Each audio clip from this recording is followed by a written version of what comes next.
Estamos inmersos en la inmediatez y la filosofía es esa capacidad de sustraernos de esa actitud inmediata, pero solo el filósofo puede descubrir las verdades sólidas de la condición humana, de la estructura del universo, las primeras causas de todo lo que hay, el sentido de la existencia humana, hacia dónde se dirige la historia, hacia dónde deberíamos dirigirla, para encontrar en una especie de limbo eterno, encontrarnos con las viejas preguntas, que son las eternas preguntas, aquellas preguntas en las cuales nosotros nos sentimos constreñidos a poder naufragar en la existencia desde la fragilidad de las respuestas, pero son respuestas que una vez que se consolidan encuentran el sentido. Bueno, lo que tenía para decirles es que, bueno, yo soy médico y realmente considerar que el embarazo es un estado absolutamente normal y sin ningún problema, que no tiene ningún inconveniente, eso no es real, eso no es real.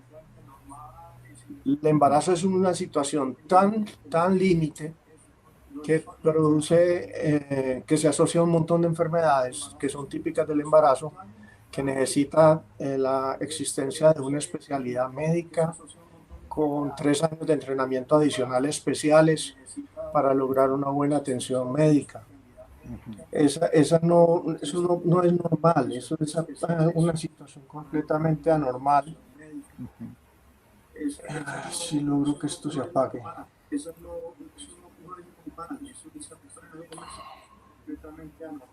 Es una situación muy anormal en la cual aparecen muchas enfermedades asociadas que tenía una mortalidad supremamente alta en el pasado, o sea, hace un siglo y medio, 1 de cada 3 embarazos terminaba en la muerte materna del feto o de ambos.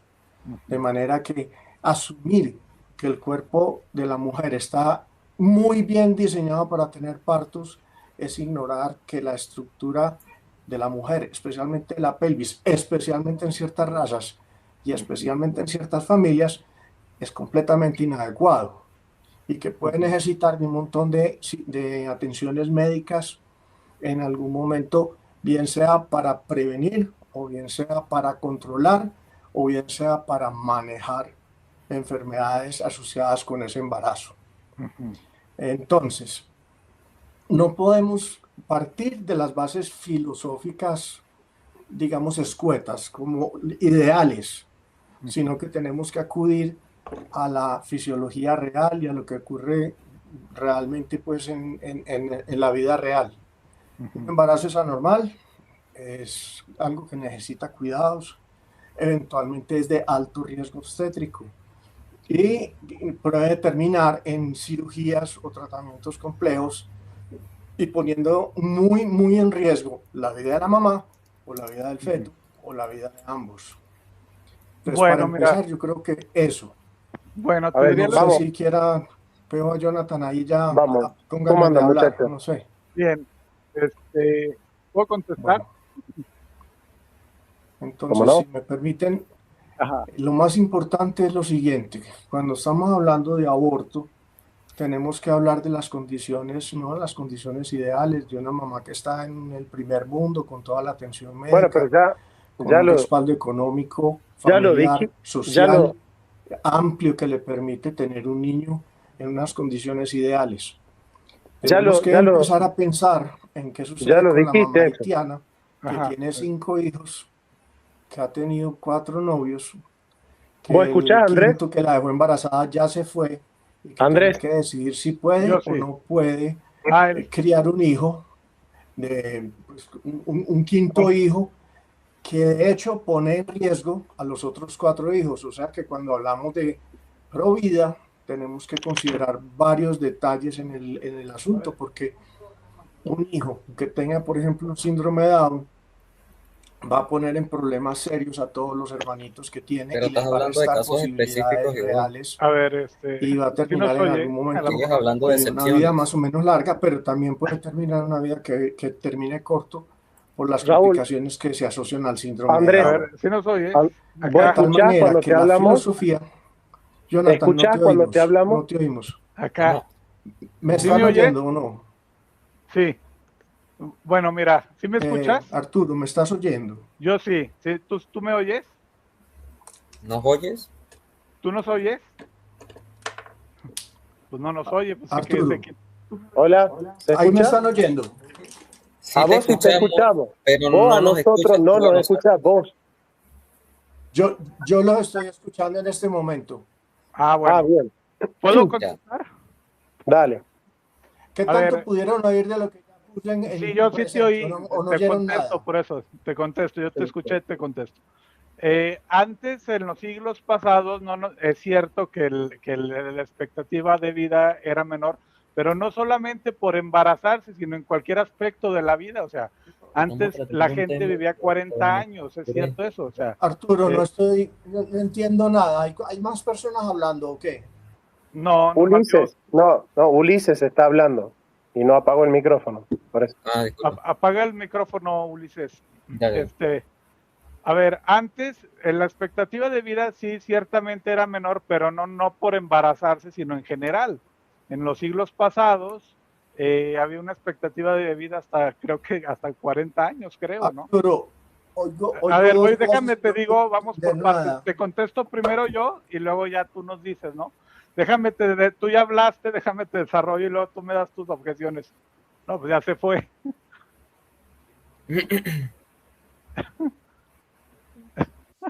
A ver, yo ya te No, escuché, déjame te doy a mi ver, no he entendido desarrollo. nada del último segmento porque hay dos voces en audio. ¿Sabe lo que pasa, Andrés? Que vos tenés activo YouTube. Entonces vos estás escuchando por el StreamYard y por YouTube también. Lo que tenés que hacer es ingresar a YouTube y ponerlo en pausa. Y después ingresar al link, pero con YouTube en pausa. O en silencio.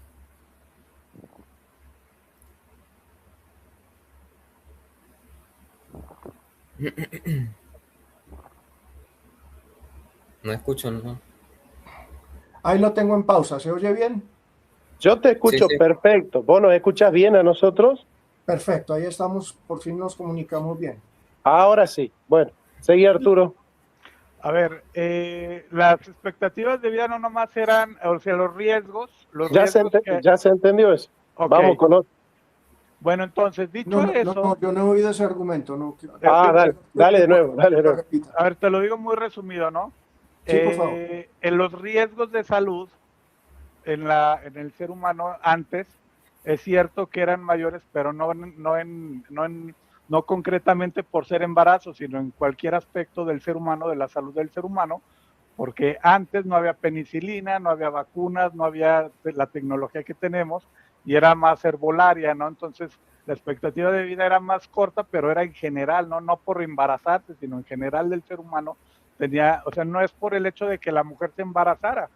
Yo sé que, por ejemplo, hace unos 60 años se embarazaba, mi abuelita se embarazaba, por ejemplo, y duraban, después del parto duraban 6 meses en cama, creo, hasta 5 meses, porque no había la tecnología que hay hoy, ¿no? Es cierto eso, pero eso no es por el hecho de embarazarse, sino que era una situación en general antes, ¿no? Eso por un lado. O sea, no tiene que ver con el embarazo, es lo que quiero decir, ¿no? Eso por un lado. Por otro lado, yo te diría que el cuerpo de la mujer no puede ser visto por ningún motivo como enfermedad, porque como ya te había comentado, el cuerpo de la mujer nutre al bebé. Si lo nutre no es una enfermedad, porque el cuerpo no nutre enfermedades a menos que sea cáncer. Si fuera solamente cuando es cáncer es que las células cancerosas se nutren del cuerpo, pero en un estado normal, por norma, las mujeres, el cuerpo de la mujer usa sus potencias para nutrir al bebé. Cuando se ha visto que el cuerpo humano nutra, tenga un sistema de nutrición para el bebé, eso no lo hace con una enfermedad. Con una enfermedad, con las bacterias, lo que hace el cuerpo es que genera glóbulos blancos para destruir la enfermedad. Porque el cuerpo humano, tú lo sabes bien, sabes distinguir de un cuerpo extraño de algo que sí le es propio al cuerpo humano. Un cuerpo extraño, el cuerpo hace glóbulos blancos justamente para protegerse, ¿no? Entonces, No se te está escuchando bien, Arturo. Hay un problema ahí ya. A ver, a lo mejor tengo un problema de conexión. Bueno, Arturo, mientras solucionas el asunto, puedo ir respondiendo a tus argumentos. Bueno, primero, que el cuerpo de la mujer nutra al niño, al feto, no quiere decir que no haya problemas en ese momento o en el futuro. La primera complicación del embarazo normal, del parto normal, es la hemorragia postparto. Es lo que más mortalidad causa en las mujeres. Ya el niño salió, ya está afuera, ya respiró, ya empezó a alimentarse y la hemorragia empieza a causar mortalidad. El otro argumento tenía que ver con anda respondiendo algunas cosas, porque yo dijiste cosas que Arturo no las tomó en cuenta o quizás todavía no las desarrolló, pero ¿qué porcentaje de mujeres parturientas mueren en el parto? Si hay un porcentaje de 100% de parturientas, del 100% de las parturientas que han partido con éxito, ¿cuál es el porcentaje de mujeres que mueren en el parto? Jonathan, eso depende muchísimo de la atención médica que tenga. Un parto en un hospital de primera calidad tiene una mortalidad muy bajita. Un parto en casa, en un medio rural, tiene una mortalidad relativamente alta. Como decía cuando estaba escribiendo, hace 100 años, la tercera parte de los partos terminaban en muerte materna, ¿no? Sin ambajes. Y sí se relaciona con que esté la mujer embarazada, porque si bien la expectativa de vida de hace 150 o 300 años era mucho más baja que la de hoy, eso es independiente, es un riesgo completamente independiente del embarazo y parto en el siglo XXI y lo que era el embarazo y parto en el siglo XIX. Entonces, tenemos una mejor atención médica que ha disminuido dramáticamente la cantidad de muertes maternas cuando hay oportunidad de atender en una forma oportuna y adecuada. Pero por ningún motivo se puede pensar que el embarazo y sobre todo el parto es algo completamente fácil, natural. No, a ver, no sé si alguno de los chicos que están acá presentes dijo que el embarazo es una risa, es un juego y que está todo bien y que la mujer está tranquila. No sé si alguno de los tres dijo eso. Si lo dijo, está equivocado. El embarazo no es cómodo, no es tranquilo, pero no sé si vos querés argumentar que porque en el embarazo pueden haber complicaciones, porque lo normal no es que haya complicaciones. Lo normal es que, bueno, obviamente que hay incomodidad de la panza, la cintura, hay mareos, hay vómitos, se baja la presión, pueden pasar esas cosas y capaz que es normal que a una mujer en determinado punto del embarazo le pasen esas cosas. Yo lo que no entiendo es si vos querés colocar esa situación para justificar el aborto, es decir, como la mujer tiene complicaciones porque tiene mareo y vómito, bueno, que lo mate al chico para dejar de vomitar. ¿Algo así es tu razonamiento? Para nada, no. Definitivamente. ¿Le puedo hacer una pregunta, Andrés? Claro, señor. Como para reencauzar esto. Sí, dale. Es decir, la ciencia y la tecnología ¿están para acompañar el normal desarrollo del ser vivo? ¿O el ser vivo depende de esa tecnología para poder desarrollarse como debería? Ambas cosas. Pero ¿qué significa? Que sin la tecnología el concurso del embarazo no va a tener éxito. Eso te está preguntando, creo. Eso significa que sin la tecnología, sin la asesoría, el acompañamiento médico, un grupo determinado de embarazos va a terminar en catástrofe. Un grupito, un grupo. Muchas mujeres pueden tener un embarazo normal, sobre todo si son secundio o multíparas. Es normal que puedan tener sus embarazos normales y sin problemas. Aquí donde yo vivo tenemos un pueblo cercano donde todas las mujeres tienen una pelvis estrecha. Entonces, a la hora del embarazo, ya se sabe que todas van a ir a cesárea, o por lo menos una gran mayoría de las personas del pueblo, porque además es un pueblo muy endogámico y tienen esa característica que el niño no cabe en la pelvis para ir por el canal de parto. Entonces, la ciencia, la medicina, tiene como propósito detectar cuáles son los partos de alto riesgo que pueden tener fácilmente un problema, cuáles necesitan un acompañamiento médico estricto y una unidad de atención de obstetricia especializada, y cuáles probablemente salen sin mayor problema en casa, pero siempre sabiendo que alguien debidamente capacitado debe estar por ahí rondando, porque las complicaciones, la complicación número 1 del parto normal es la hemorragia posparto. Entonces lo que ya expliqué, de que aparece el sangrado después de que el niño ya salió, de que todo está súper perfecto, ya no hay problema, y de pronto la presión abajo, el sangrado, y es una posibilidad de muerte muy real si no tiene recursos médicos cercanos. Y esos recursos pueden ser de primer nivel, o sea, un médico que está bien capacitado como médico general, o algo que necesita un obstetra, cirugía y cuidados intensivos. Entonces, a ver, yo quiero decir algo. Lo primero es fijar mi posición ante el aborto. El aborto es una solución espantosa. Pero a veces espantoso es mejor que lo que sigue. Entonces, tenemos que pensar en abortos en los casos en que dejar pasar el embarazo y que siga su camino sin ningún tipo de control tenga unas consecuencias peores que si se hace un aborto a tiempo bien manejado en un medio médico. ¿Es deseable que una mujer tenga un aborto? No. Es deseable que tenga todo el apoyo y todo el cuidado y toda la economía y toda la familia y todo el medio social que le acompaña a tener su bebé y a criarlo adecuadamente. Eso es de base.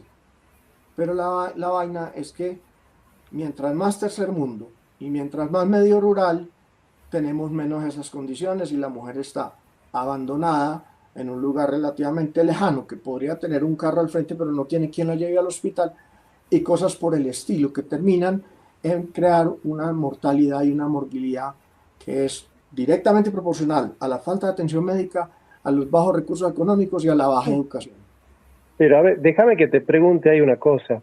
Si Claro. vos tuvieras en un ambiente rural donde el hospital más próximo queda a 70 kilómetros y tiene costos muy altos y la pobreza es muy grande y el hacinamiento es muy grande y el acceso a las condiciones potables de agua y de salud son deplorables, ¿vos te la pasarías abortando todos los embarazos para solucionar los problemas? Es que no es decisión mía, Jonathan. Pero si tuviera en tus manos la posibilidad de tomar la decisión, los abortas a todos. En África, matarlos a todos. Jonathan, ese es el punto, que la decisión es de la mamá, no mía. Yo no tengo por qué decidir sobre la vida de ese feto. En ningún motivo, por ninguna causa. Claro, pero no estamos hablando de la decisión, estamos hablando de lo que es deseable. Vos estás hablando de lo que es deseable. Para vos es deseable que los niños que van a nacer de madres que son pobres, que no tienen familiares que las acompañen, todo eso, para vos lo más recomendable sería que aborte. En esos casos. No en un parto normal, no en un embarazo normal. Pero dijiste que no hay embarazos normales. No, momentico, yo no he dicho eso. Hay embarazos normales y hay embarazos que salen muy fácil y que no tienen ningún problema y que la cosa es simple y sencilla. Pero en una aldea en África, con lo que tú me estás describiendo, lo que tenemos que asumir es que va a haber un aumento no controlado de la mortalidad materna. Y que lo aceptamos como tal porque no hay medios económicos ni médicos ni etcétera, etcétera, para mejorar esos parámetros. Pero eso es uno de los parámetros fundamentales cuando se está evaluando el desarrollo de un país. O sea, uno de los parámetros que primero pregunta alguien que esté evaluando el desarrollo de un país es ¿cuál es la mortalidad materna? Eso es Pero, clave. a ver, yo te entiendo, pero a ver, yo hago este razonamiento. Dale. Para mí, la única razón válida para quitarle la vida a un ser humano por nacer es si el embarazo es inviable, completamente inviable. Sí, sí, no hay posibilidad de que el chico nazca con vida, si son nulas las posibilidades, bueno, continuar con el embarazo no va a tener sentido, porque continuar con el embarazo sin expectativa de que el chico nazca o que nazca con vida no va a tener sentido. En el caso, por ejemplo, del embarazo ectópico. Ahora, si hay esperanza, si hay posibilidades de que la mujer haga el esfuerzo y la medicina y el médico hagan un esfuerzo para que el chico nazca, no entiendo yo cómo sería recomendable que no nazca. ¿Por qué sería recomendable no hacer el esfuerzo para que el chico nazca? Ok. En el 2024, en Colombia, tuvimos 5.000 y pico de niñas menores de 15 años embarazadas y que llegaron al parto a término, con un embarazo evidentemente de alto riesgo. Por el solo hecho de ser una mujer, una niña menor de 15 años, ya de entrada se trata de un abuso sexual. Y yo no me explico cómo se le puede pedir a una niña de menos de 15 años que no quiere, ojo, que no quiere tener ese bebé, porque fue abusada, porque le dolió, porque tiene todo este trauma y este dolor encima, tanto físico como emocional, que se le pida que tenga un hijo que la va a dejar muy maltratada físicamente, a veces de por vida. El problema que tenemos es que la mayoría de los partos funcionan fácil y normal, pero cuando uno tiene que manejar complicaciones del embarazo y del parto y ve las catástrofes que ocurren de vez en cuando, sabe que tiene que tener un plan B a embarazo normal, parto normal y todo sí, eso. Lo que sucede acá en estos razonamientos pro-choice, digamos, que me resulta muy extraño, es una inversión en la fórmula de la estadística. Cuando se intenta justificar el aborto, se utilizan las excepciones, pero la excepción no se argumenta para una situación excepcional. Se busca utilizar un argumento excepcional para crear una regla general. Por ejemplo, de las feministas y los abortistas que yo conozco, siempre te ponen el caso más extremo, una niña de 8 años de síndrome de Down que en la silla de ruedas fue violada por el padre. Esa es la situación que te ponen como decir, bueno, ¿qué haría vos si una niña de 8 violada por el padre en silla de ruedas con síndrome de Down está embarazada? Bueno, esa es una situación excepcional. Lo que sucede cuando uno le pregunta al defensor, al pro-choice, si está dispuesto a legislar el aborto solo para esa situación, te dice, no, yo utilizo esta situación para justificar el aborto de todas las mujeres, las que fueron violadas y las que no fueron violadas. Entonces, ahí es donde yo te pregunto, si para vos, si vos estás justificando el aborto en un caso excepcional, ¿estarías dispuesto entonces a que la ley siempre sea solo para esa excepción? ¿O vos estás utilizando esa excepción para justificar el aborto de cualquier mujer en cualquier etapa y de cualquier manera que quiera abortar? No, definitivamente no estoy dispuesto a justificar que cualquier aborto es legítimo. Sobre todo que aborto no puede ser a las 9 meses. Olvídate que eso no es un aborto. Ni se debe clasificar como tal y no. Pero es muy importante entender que la legislación tiene que incluir tanto a lo normal, a lo usual, a lo que pasa frecuentemente, como las excepciones. Y necesitamos tener legislación de cómo se manejan partos normales y excepciones. El punto con este argumento que me presentas es que se está partiendo de una falsa generalización. Un médico tiene que escoger muy juiciosamente cómo es el parto que está atendiendo, cómo es el embarazo que está atendiendo y cuáles son las características de ese embarazo y cuál es la legislación sobre ese embarazo. Entonces, por ejemplo, en Colombia está muy claro, abuso sexual, malformación mayor o peligro de la vida de la madre, aborto.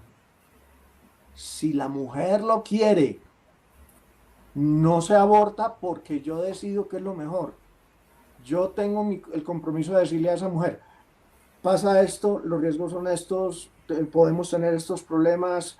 ¿Usted quiere tener el niño o quiere abortar? ¿Qué es lo que usted quiere? Y es falta ética inducir cualquiera de las dos posiciones. Tanto convencer a la niña de no tener el aborto y terminar con su embarazo catastrófico, como de llevarla a un aborto que fue una decisión del médico y no de la paciente. Oye, Andrés, sí, pero entonces, es la paciente la que tiene que definir qué servicio médico quiere. pero entonces, ¿tú qué opinas del juramento hipocrático que incluye los no nacidos y que tiene una formulación clásica desde el siglo V? Arturo, te tengo pésimas noticias. El juramento hipocrático desapareció hace rato. Pero el juramento hipocrático, por ejemplo, dice que no permitiré por ningún motivo un intermediario entre mi paciente y yo. Eso es parte básica del juramento hipocrático. Y en este momento la medicina está en manos de hospitales, aseguradoras y demás instituciones que intervienen definiendo conductas médicas por encima del médico inclusive. No, y las clínicas abortivas que hacen negocio con los abortos también, claro. Bueno, las clínicas que se dedican a abortos son pequeñas, realmente las estadísticas que se han publicado son infames, no, eso no es real.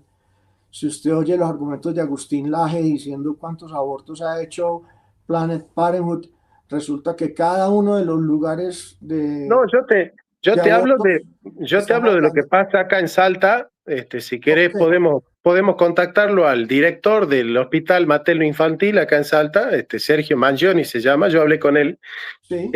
Mirá, acá en la Argentina había 3 condicionales antes de la despenalización total del aborto y absolutamente libre e indiscriminado. Hoy se aborta, cualquier mujer va al hospital con 9 meses de embarazo, dice voy a abortar y aborta por varias razones, ya te explico cuáles son, que son las tretas de los progresistas y los globalistas. Primero, había 3 condicionales. Las condicionales de la inviabilidad, de la enfermedad, de las circunstancias, de las enfermedades, etc. Sí. Ahora, hay una reserva que hace la ley que dice, solo se permiten abortos hasta las 14 semanas de embarazo. Pero en la nota al pie de página, la letra chiquita dice, pero hay excepciones en las que se puede prolongar la fecha indefinidamente. ¿Cuál es el caso? Cuando la mujer corre riesgos de salud. Cuando la salud de la mujer corre riesgo, se puede ampliar la práctica del aborto hasta más meses de embarazo. Y después, más chiquito todavía, dice, entendemos por salud el concepto holístico de la Organización Mundial para la Salud. ¿Y cuál es el concepto de salud que tiene la Organización Mundial de la Salud? La correcta armonía psicofísica, social, psicológica y espiritual y moral de la mujer. Entonces, la mujer se acerca al hospital y dice, mira, yo la verdad que me siento muy mal, me siento muy deprimida porque mi novio me dice que estoy gorda por el embarazo y realmente me están saliendo estrías y me duele la columna, me siento enferma por el embarazo. Entonces, ¿qué es lo que termina haciendo el lobby LGTB y el lobby de las feministas? Terminan haciendo... Cuidado con el lobby LGTB, que eso no existe. No, como no. Discutimos en una parte, pero ni tiene que ver con embarazos y partos. Por favor, no lo incluyas ahí. Bueno, yo lo incluyo en el sentido de que hay un paquete de progresistas que defienden todas las mismas causas, es decir, no conozco yo feminista que no defienda a la vez el aborto y la ideología de género. Pero de todas maneras, voy a atender al razonamiento este. Entonces, la mujer dice, mira, me siento enferma porque me siento gorda, porque tengo celulitis, porque me salen estrías, el embarazo me hace transpirar mucho. Si el médico no quiere abortar porque dice que eso no es la causal, va a tener problemas porque la está discriminando.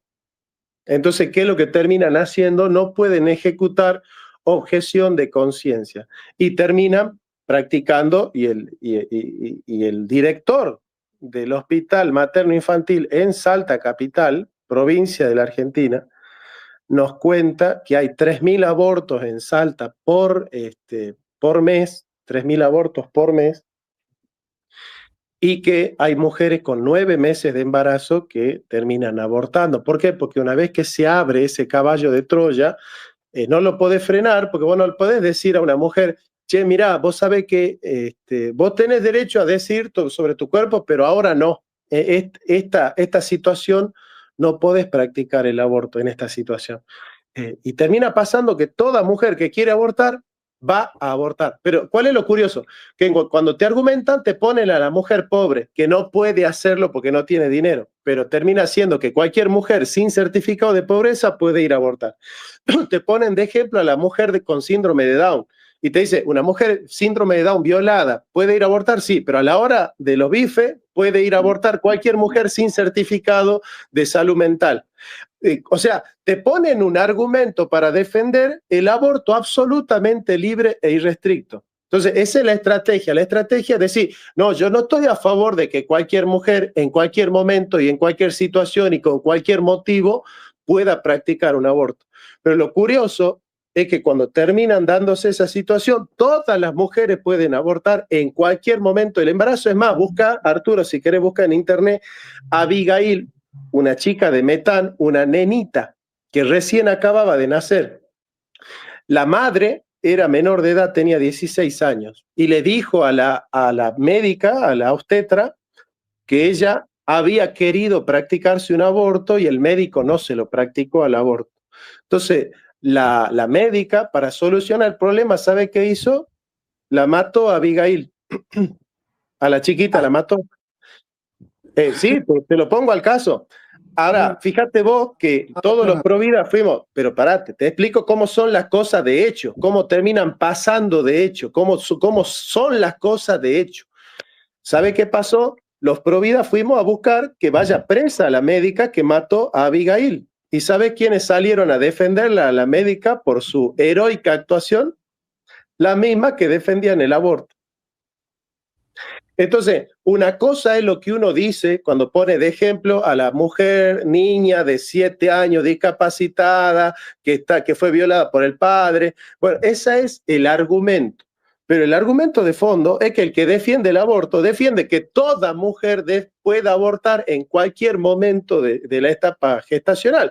Tal es así que nadie que defiende el aborto va a ir a hacer una condena o va a ir a una marcha para que vaya presa una mujer que abortó a los 4 meses de embarazo o a los 5 meses de embarazo, porque en el fondo ese argumento es falaz. Cualquier excepción que se pueda plantear, en el fondo es ilegítima, porque lo que quieren es que toda mujer pueda abortar en el momento que quiera. Eso es lo que quieren los defensores del aborto. Y eso es lo que termina pasando. Y por eso, cuando una médica mata a una niña recién nacida, las feministas van a hacer una marcha para que se la libere a la médica. Eso es lo que terminó pasando acá en Salta. O sea, yo te estoy diciendo lo que pasa. ¿Entendés? Entonces, cuando uno las ve cómo se comportan, se da cuenta qué es lo que quieren. Lo que quieren no es que una mujer pueda abortar hasta las 14 semanas de embarazo. Los que defienden el aborto quieren que una mujer pueda abortar como quiera, cuando quiera, en el mes que quiera y con la causa que quiera. Que se acerque al médico y le diga, oiga, yo quiero abortar. Listo, bueno, vamos, te abortamos. No se les pide nada. No se les pide certificado de pobreza, no se les pide certificado de salud, no se le hace un chequeo médico, no se le hace nada. Simplemente se le hace los estudios necesarios para que el aborto sea exitoso. Y eso es lo que termina pasando, querido Andrés. No pasa otra cosa. No hay ninguna restricción en los casos en que en el aborto se torna libre. No hay ninguna condicional, no se hace efectiva ninguna restricción. Toda mujer que quiere abortar puede ir a abortar. Eso es lo que termina pasando. No pasa otra cosa. Jonathan, múltiples falacias de falsa generalización. Múltiples. A ver, Primero que todo, Salta no es el ejemplo fantástico para todo el resto del planeta. Segundo, Medellín tampoco lo es, ¿cierto? Sin embargo, nosotros tenemos un índice de embarazo, de abortos relativamente pequeño. ¿Por qué? Porque hemos hecho un trabajo muy largo, muy concienzudo de educación y de y uso de medios anticonceptivos que hace que los embarazos indeseados sean en un número menor. Hay que distinguir entre el criterio de que es un embarazo no deseado y que es un embarazo que no se planeó, simplemente que apareció así, o sea, Imprevisto. imprevisto. Entonces, la mayoría de las mujeres desde pequeñitas están entrenadas para cargar muñecas, para desear tener bebés, para desear vestirlos y darles el tetero y todo eso. Y eso es lo que pasa la mayoría de las veces y lo que es usual y normal. Pero los embarazos indeseados ocurren y que en Salta haya 3.000 abortos al año me indica que hay un problema muy severo de educación y de atención médica deficiente.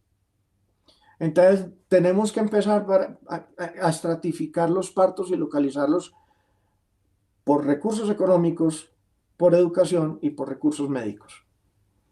Y empezar a partir de ahí a clasificar qué embarazos realmente hay que aceptar el deseo de la niña, de la mujer, del quien sea, o cómo se tira un embarazo hacia adelante, no importando los riesgos, porque esa persona quiere tener su hijo y se le tiene que respetar el deseo.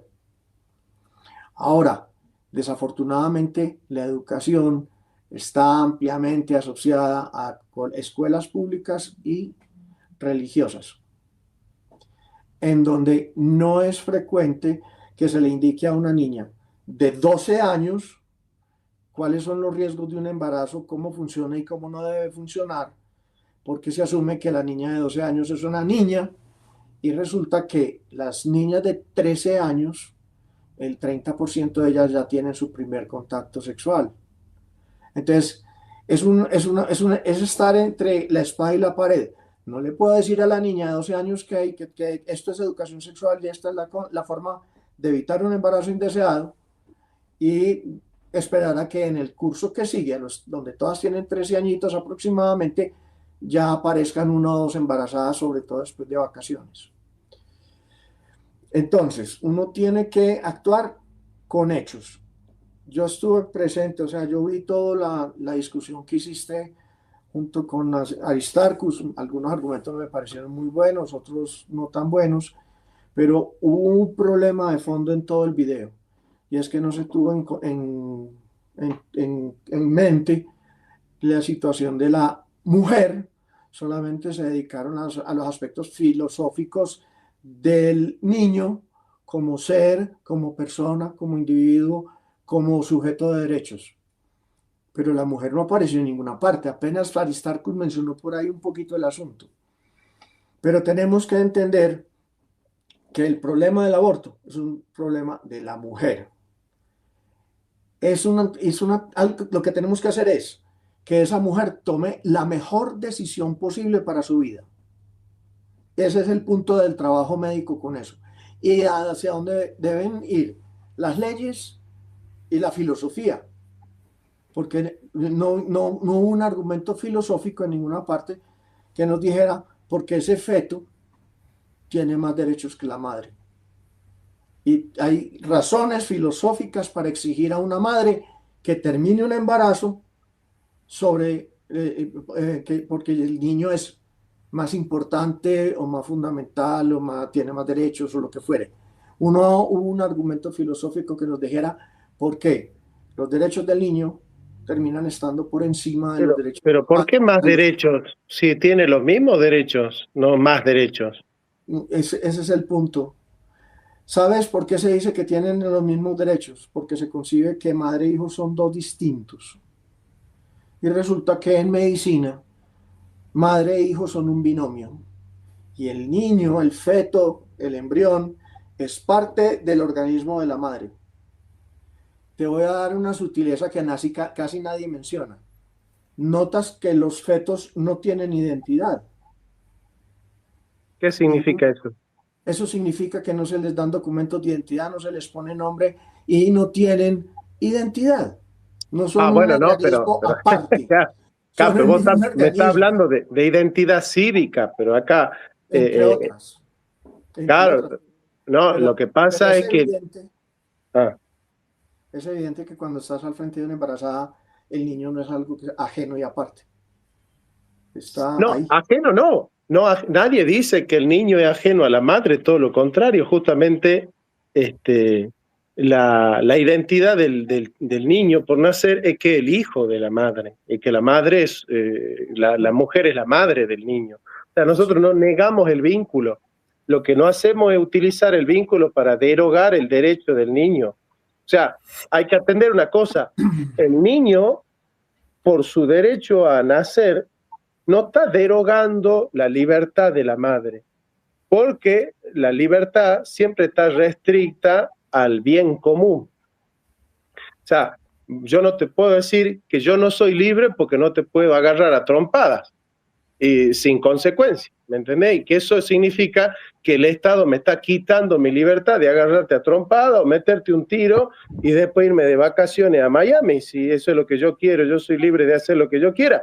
¿Qué me va a decir? No, vos sos libre de hacer lo que vos quieras siempre y cuando no lacere la integridad de otro ser, de otra vida, de otra persona. Entonces, si bien es cierto que el niño está en el cuerpo de la madre, no es cierto que el niño sea el cuerpo de la madre, porque ya tiene una relativa autonomía. No, sí la tiene. De hecho, un niño por nacer, si vos lo sacás del útero, un niño por nacer de 4 o 5 meses, si vos lo sacas del útero, es posible que nazca. Es posible que nazca y no le... O sea, y muere porque su dependencia de la madre es absoluta. Es progresivamente independiente. Al principio sí es absoluta, justamente por eso, y es por esa la razón que está mal abortar, porque si la mujer toma una decisión sobre su útero, como en el útero materno es el lugar natural y vital en el cual se desarrolla la vida humana, desalojarlo violentamente es quitarle la oportunidad de seguir viviendo. Entonces, efectivamente, vos me estás diciendo que la libertad de la mujer puede avanzar en contra de la vida de su hijo. Y bueno, no, es que esa, la libertad no. Te estoy diciendo que las mujeres llegan a un momento en el que tienen que decidir si pueden o no pueden cuidar ese niño. Pero lo que pasa es que ese argumento no termina teniendo razón, porque vos le estás otorgando al criterio sociológico de la mujer la posibilidad de disponer de la vida del niño. Entonces, ¿cuál sería la diferencia entre, si vamos a suponer que ese es el criterio, cuál sería la diferencia matarlo antes del parto que matarlo después del parto? Si la mujer, una vez que el chico ya nació, ella se da cuenta que no le va a poder dar de comer, que el chiquito va a pasar pobreza, hambre, discriminación, porque nació en una favela en Brasil, por ejemplo, y las condiciones de vida que le esperan son terribles. ¿Vos condenarías a una mujer que lo mate al chico después de haber nacido, a los 2 o 3 días de haber nacido? Sí. ¿Y cuál sería la diferencia? ¿Que lo mate antes de nacer o que lo mate después de nacer? ¿Que en el canal de parto sucede algo mágico? Que no es lo mismo un feto que un niño recién nacido. Ocurre una cosa que tú estás ridiculizando y poniendo como algo mágico, se llama parto. Y es el momento en que esa vida sale al mundo y logra una autonomía en sus funciones fisiológicas, en sus funciones vitales. Ese niño ya respiró, ya tiene un buen pulso, ya respondió, ya tiene capacidad de alimentarse si le dan tetero, ya tiene como más o menos mantener la temperatura si lo ponen en una cunita y lo cobijan. Un feto no tiene esa posibilidad, está dependiente 100% de la madre, pero tú me estás llevando a otra falsa generalización y es que los abortos son en el 9º mes, faltando 1 hora para empezar el parto. La mayoría de los abortos son en Colombia hasta las 24 semanas y eso tiene una razón muy clara, y es que a las 22 semanas más o menos, empieza a desarrollarse la corteza cerebral. Hasta ese momento el niño no tiene la posibilidad de sentir porque no tiene el órgano que registra el sentir, la sensación. El sistema nervioso central. No todo el sistema nervioso central, la corteza cerebral específicamente. Hay una formación del sistema nervioso central desde muy temprano, 4 semanas. Empieza algunos primordios del sistema nervioso central, pero el órgano que siente es la corteza cerebral.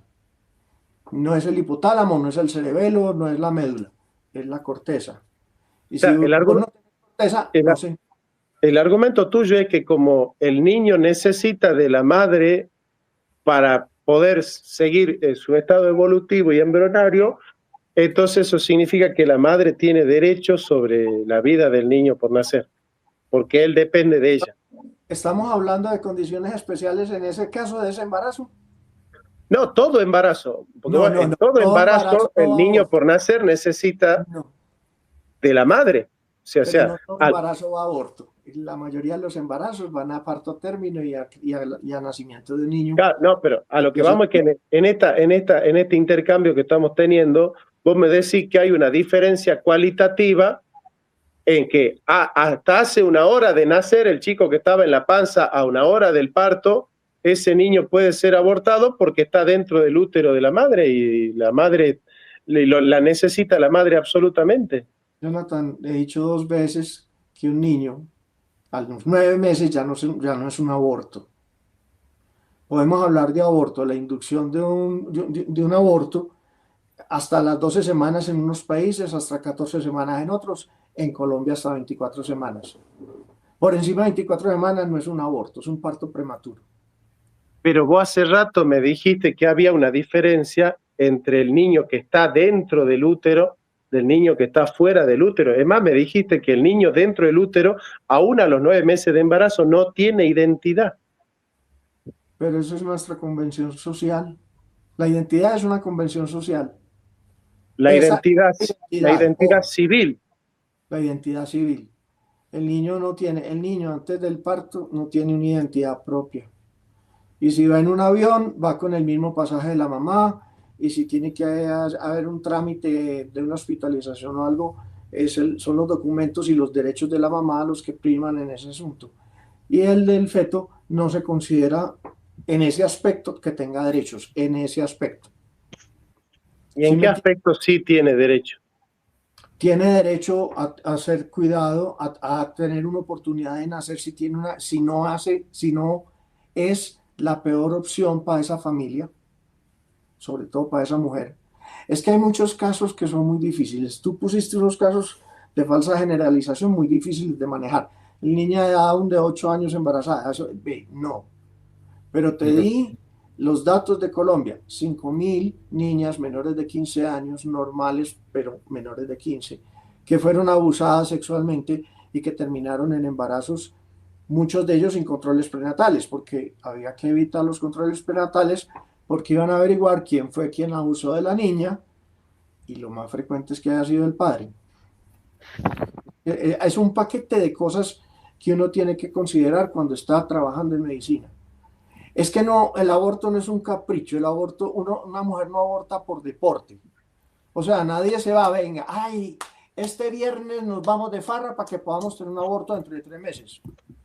No funciona. Bueno, pero es que lo mismo puede suceder con las entraderas. Un ladrón entra a una casa y te puedo decir que no entra por deporte, sino por necesidad, pero la circunstancia no cambia la naturaleza del hecho. O sea, no es que hay una circunstancia en la cual la naturaleza del hecho cambia mágicamente. O sea, matar a un niño por nacer está mal, independientemente de la circunstancia que lo mueva a hacerlo. ¿Por qué? Porque el valor de la vida humana es intrínseco, ¿no? El valor de la vida humana no depende de una circunstancia. No es que hay circunstancias en las cuales un niño por nacer es valioso y hay otras circunstancias en las cuales el niño por nacer no es valioso. Entonces, hay que resolver la identidad del niño por nacer, no la voluntad de la madre, porque el derecho del niño no depende de la voluntad de la madre, no está supeditado a la voluntad de la madre. O sea, no es que el niño por nacer tiene derecho porque la madre lo quiere o porque la madre lo reconoce. No, a ver. Comencé diciendo que el aborto era una solución catastrófica, ¿Por qué? porque debería haber siempre opciones mejores. Pero ¿por qué es malo abortar? ¿Qué sucede ahí que es malo abortar? ¿Por qué es malo? Porque lo normal, usual, frecuente es que un embarazo termine en un parto feliz. Está bien, pero esa no es la respuesta de por qué es malo abortar. ¿Por qué es malo? ¿Por qué se hace algo malo abortando? A ¿Por ver, qué? Jonathan, bueno o malo depende de muchas cosas. Depende del tiempo, de la circunstancia, del lugar. Ah, pero vos dijiste que abortar es algo catastrófico. ¿Por qué? Mm, Porque no es el curso feliz de un embarazo. ¿Por qué? ¿Por qué no es feliz la decisión? ¿Por qué no es feliz? ¿Por qué no es buena la Porque decisión? implica una pelea con su familia, porque implica un riesgo gigante para su supervivencia, porque es una persona que no tiene la madurez para criar un hijo, porque el niño tiene una malformación mayor, porque fue la consecuencia de un abuso sexual, por ejemplo. No, te pregunto, cuando vos decís que el aborto no es, que el aborto es una decisión catastrófica, la pregunta es ¿por qué es catastrófica? Porque no es el curso feliz de la circunstancia específica.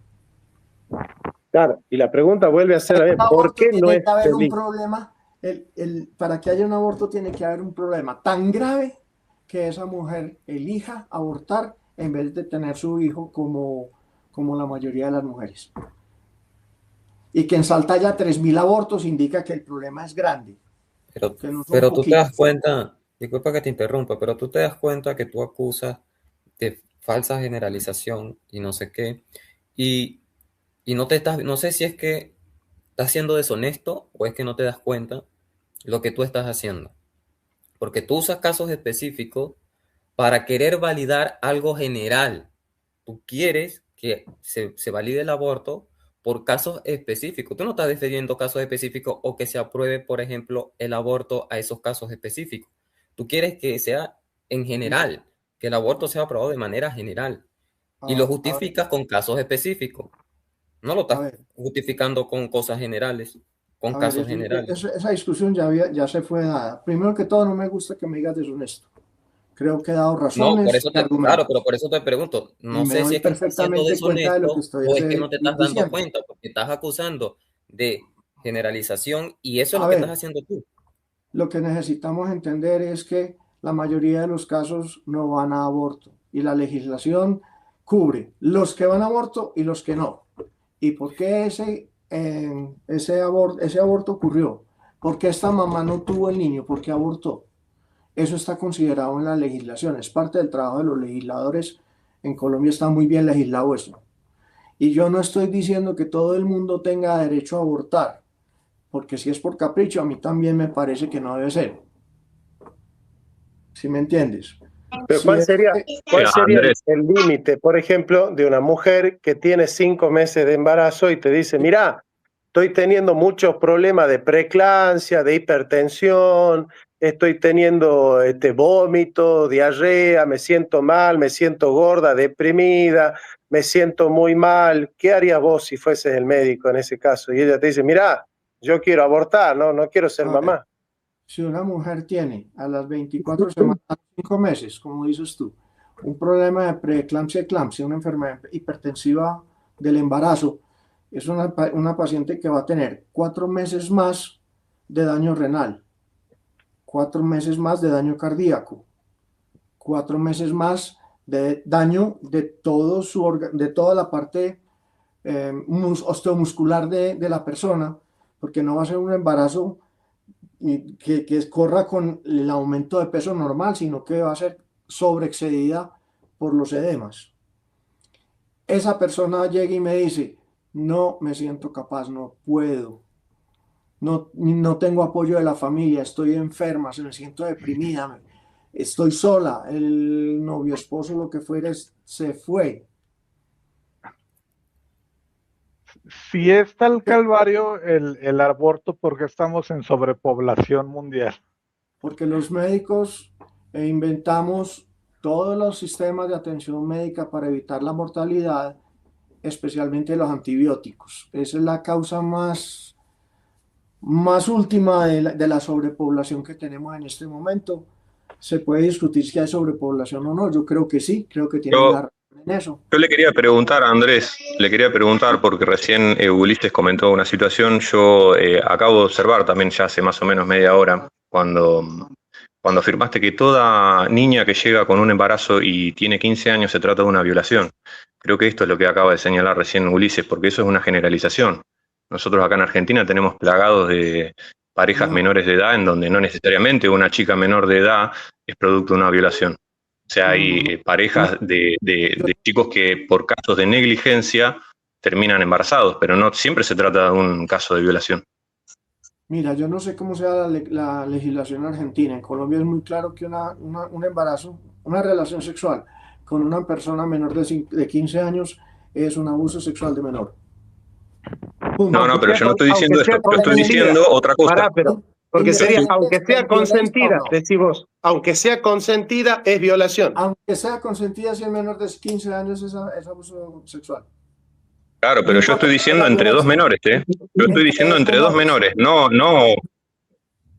En Colombia lo es. Claro, pero yo estoy argumentando entre dos menores. Nosotros en Argentina estamos plagados de chicos menores de edad que quedan embarazados. Es decir, toda chica que llega con 15 años no es producto de una violación. Bueno, pero eso lo que te está diciendo Andrés es que si un muchacho de 14 embaraza a una mujer de 14 es un violador. Eso te está diciendo. No, ojo, es abuso sexual de un menor. No es violación. Violación implica violencia. Abuso sexual de menor. Es que abuso sexual de menor es muy amplio, es un tema muy amplio. Mostrar los genitales en las redes abuso sexual a un menor es abuso sexual de menor. ¿Sí me entiendes? Pero es un delito entonces. Sí, definitivamente. Y hay un problema ahí muy grave porque... ¿Y es un delito del varón o es un delito de la mujer? Ella está abusando de él. Él tiene 14 y ella también. ¿Él abusa de ella o ella abusa de él? Se asume que él abusó. ¿Pero por qué? Si ella y él tienen 14 años, ¿por qué él es el abusador y ella no? Porque el abuso sexual de menores es un tema mucho más amplio que una relación sexual entre dos menores. Pero vos me estás diciendo que siempre que un nene de 14 se acuesta con una nena de 14, en la relación él está abusando de ella, no ella de él. Habría que mirar el caso específico. Relaciones sexuales en menores de edad, en menores de 15 años, es abuso sexual de menor. Es la ley, es que no depende de mí, no es lo que yo quiero, no es lo que yo quiera. Es la ley. Y harías un trabajo fantástico si en uno de tus videos te explayas grande en qué es abuso sexual de menor. Porque hay muchas cosas que caben en ese cajón. Es un tema supremamente extenso. Pero lo importante es que una niña de 14 años que tenga un embarazo a término tiene grandes posibilidades de tener problemas durante el embarazo, grandes posibilidades de tener problemas graves durante el parto y va a tener un daño fisiológico de por vida. En un buen número de casos, una mayoría de casos. Entonces, si esa mujer de 14 años quiere tener su hijo, pucha, no hay nada que decir.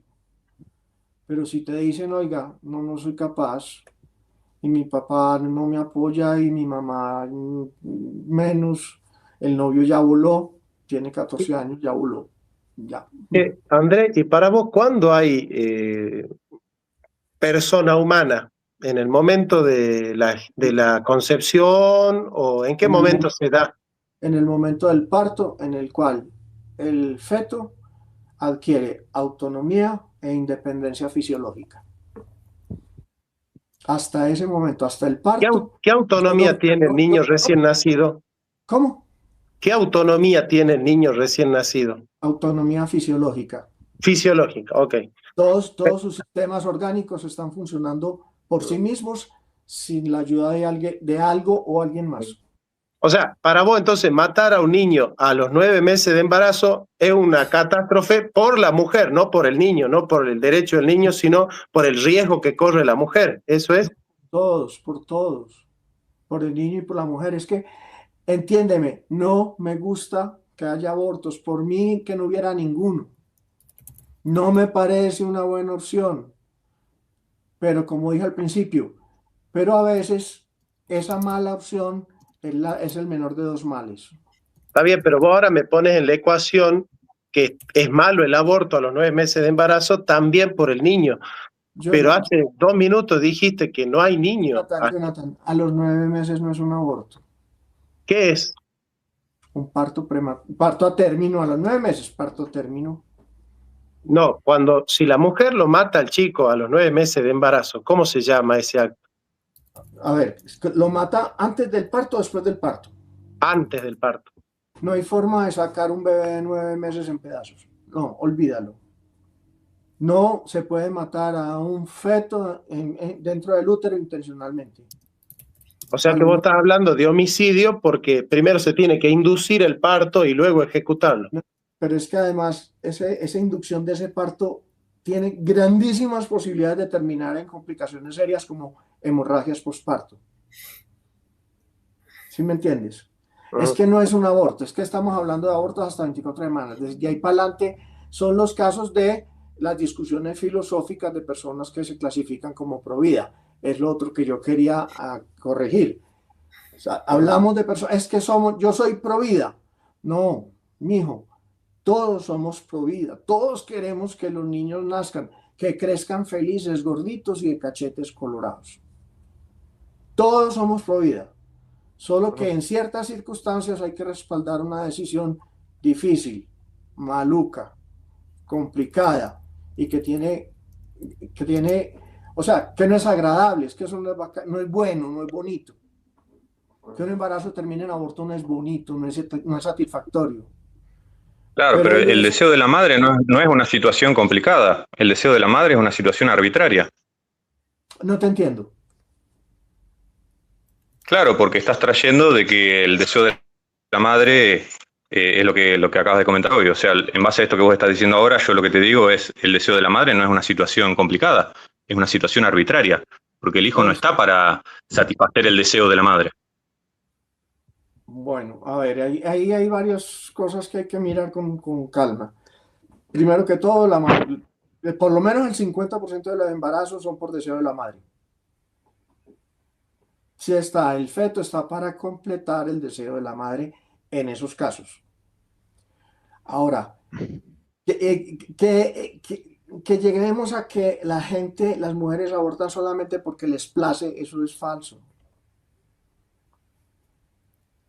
Falló la educación, falló el apoyo familiar, falló el apoyo social, hay complicaciones, hay un feto inviable, hay un abuso sexual de menor. Claro, lo que pasa es que digamos que la mujer quiera terminar con digamos, completar el proceso del desarrollo del embarazo, no significa que está cumpliendo con el deseo. Eso no es poner al bebé como deseo de la madre. O sea, que se decida continuar con eso, no es que el bebé está sujeto al deseo de la madre. No, perdóname, pero yo estoy hablando de estadísticas específicas. El 50% de los embarazos son deseados. En general. El 50% de los embarazos son no deseados porque son accidentales, porque no se programaron, por etcétera, etcétera. 50 y Claro, 50. pero por eso lo que yo te estoy diciendo es que no está sujeto al deseo de la madre eso. Eso que vos decís, que tenés un 50% de embarazos que son deseados y que no son deseados, no tiene nada que ver con lo que yo te estoy diciendo. Yo te estoy diciendo que el bebé no es lo que tiene que guiar el objeto de deseo de la madre. O sea, el objeto de deseo de la madre tiene que tener una identidad con el desarrollo natural. Cuando nosotros entendemos que hay una identidad con el desarrollo natural y que entendemos que la madre entiende hacia dónde tiene que ir, digamos, hay una identidad con lo que está sucediendo. Con esa premisa, pero no es que uno trae... Sí, decime. Con esa premisa, entonces, el feto, el embarazo es por deseo de quién.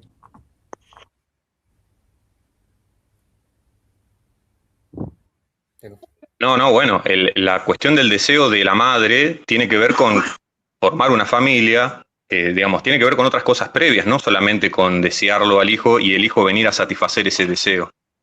¿Sí? El curso natural de las cosas no se da de esa manera, porque si no, nosotros también tenemos que hablar de la cuestión cuando hay, eh, bueno, que quedan chicos sin padre y sin madre, y abrimos la puerta también para las cuestiones de parejas homosexuales que quieren adoptar. Entonces, los chicos no son para satisfacer el deseo del adulto. ¿Se entiende lo que digo?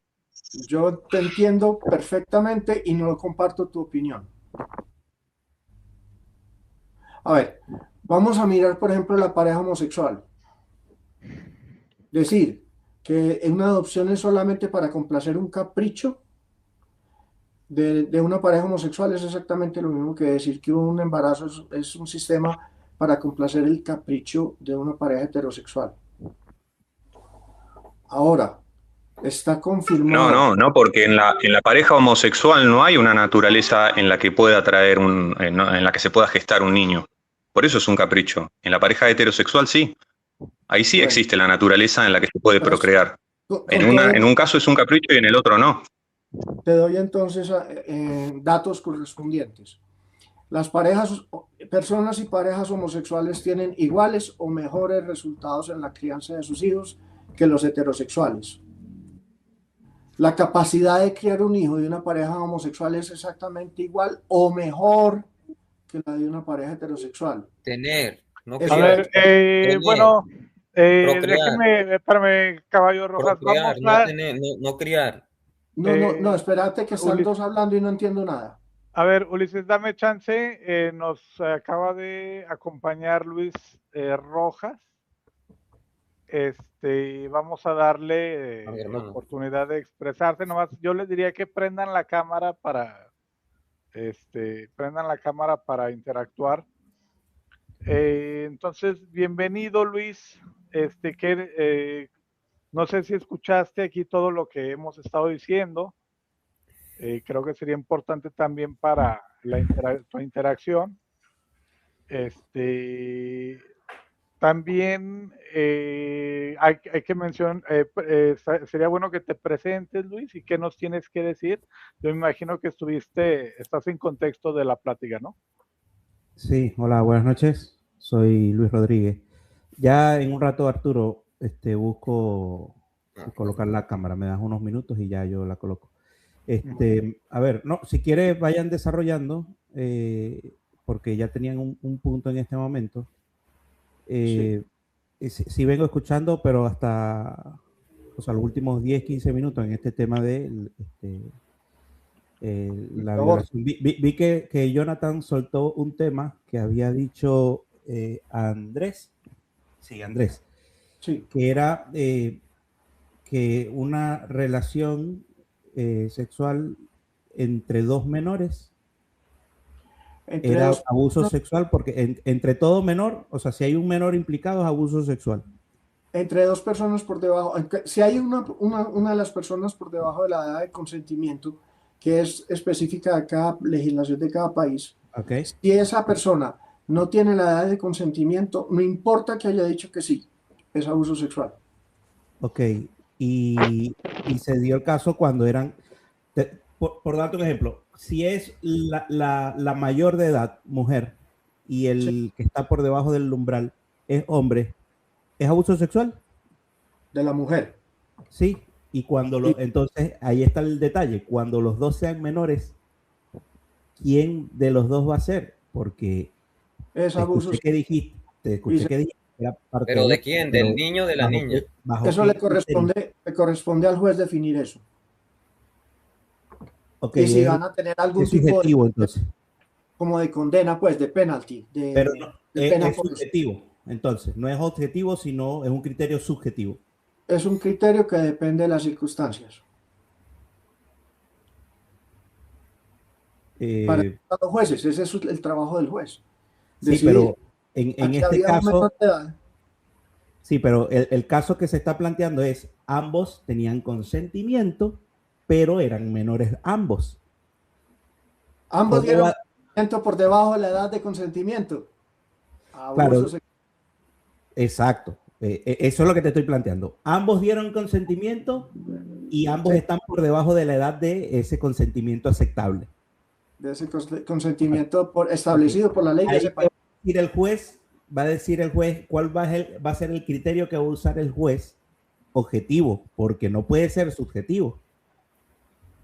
La ley no puede ser subjetiva. Eso es una premisa falsa. El juez está precisamente para considerar las consideraciones subjetivas de una circunstancia, de un momento dado. Si pudiéramos llevar todo a unos criterios objetivos, no necesitaríamos jueces, para nada. Bueno, pero el juez debe aplicar, cuando digo que debe haber un criterio objetivo, es el que debe aplicar el juez. O sea, porque si no, mañana yo voy a un juzgado y un juez me ve y le caigo mal porque yo no soy muy agraciado y me condena, pues, pero ¿qué estamos hablando, señor juez? O sea, nos estamos saliendo del tema, pero básicamente... Claro, claro. O sea, hoy lo que se discutió en esta situación, lo que se discutió es que Andrés hoy trajo el prejuicio de decir que toda chica menor de 15 años es producto de una violación. Eso es lo que se le marcó. Y no necesariamente es producto de una violación. Si están implicados dos menores de edad, no es producto de una violación. Y en el caso de que lo quisieras legislar de esa manera, lo quisieras legislar de esa manera, tenés que meter a los dos padres en un correccional, que es lo que sucedería si un menor de 16 años sale a robar con un arma blanca. Se los mete en un correccional hasta que... Entonces, en ese caso, los dos estarían cometiendo una violación y hay que meter en un correccional a dos menores de edad. No, hizo la distinción de violación y abuso sexual. Entonces yo estoy en el caso de que sea abuso sexual. Con todo respeto, lo que yo dije es, si hay un menor de edad por debajo de la edad de consentimiento del país involucrado en una relación sexual, hay abuso sexual de menor y hay que entrar a desbrozar cómo fue el asunto y qué responsabilidad tiene cada uno. Pero yo no dije que era violación en todos los casos, dije que es abuso sexual de menor. Y si es menor en Colombia, si es menor de 15 años, es menor de edad y es abuso sexual de menor, gústele al que le guste. Ok, ¿y si los dos son menores? ¿Cómo? Si los dos son menores, ¿quién es el que cometió el abuso sexual? Hay un abuso sexual que hay que entrar a mirar con detalle cómo fue que sucedió. Y si hay alguien que actúa... No hay abuso sexual, Andrés. Andrés, no hay abuso sexual, porque para que haya un abuso sexual tiene que haber un mayor de edad que entienda las implicancias del acto que está realizando. ¿Se entiende? Tiene que haber un mayor de edad que se esté aprovechando de la situación porque conoce por experiencia cómo va a decantar la situación, cuáles son las implicancias de ahí. Por eso no hay una violación entre dos menores de edad. Si no tenés que meter a los dos en un correccional, no tiene sentido. Pucha, no violación, yo no he dicho violación. Estoy diciendo abuso sexual de menor y eso es un tema específico. Bueno, pero... No, sí, como que no. ¿Cómo que no, Andrés? Andrés, es lo primero que dijiste. No, y para eso está la edad de consentimiento. Si alguien está en una relación sexual por debajo de la edad de consentimiento, ese consentimiento no es válido y es un abuso sexual de menor. Se considera no consentido. Se considera no consentido, porque estaba por debajo de la edad de consentimiento. No sé cuál sea la edad de consentimiento en Argentina, no lo tengo ni idea. Pero si está por debajo de la edad de consentimiento, está por debajo de la edad de consentimiento. Entonces, si los dos son menores, ambos son culpables, uno del otro y el otro de otro. Habría que entrar a juzgar, y para eso están los jueces, porque a los mejores son dos peladitos que no tienen un carajo de educación, que no tienen medios económicos, no tienen medios educativos, no tal, y tuvieron una relación sexual de buena fe, que no hubo violencia, no hubo todo eso. Sigue siendo un abuso sexual de menor y el juez debe definir qué tanta importancia se le da al tema y si realmente importa o mejor dejar las cosas con un proyecto de educación al par de criaturas. Debe haber una condena mínima, supongo. Yo no tengo esa información porque creo que depende de cada caso. Alguien podría cometer abuso sexual y salir libre. Sí, podría ser. Ok, qué horror. Ok, está bien.